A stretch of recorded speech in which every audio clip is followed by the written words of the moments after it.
महाराज, जर तुमची परवानगी असेल तर थोडं माझ्या पद्धतीने बघू का? शेतकऱ्यांचं हित जपणारी कुठलीही पद्धत योग्यच. बोला तुम्ही.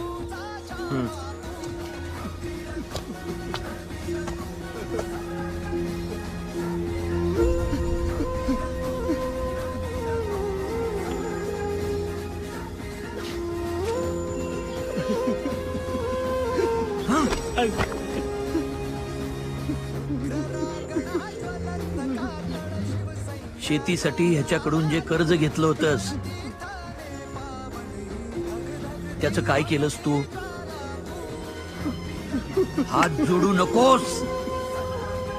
शेतकरी आहेस, येळ पडलीस तर इळा घे, खुरप घे, नाही तर कोयता. हात तोड समोरच्याचे, पण जोडू नकोस. काय केलंस त्या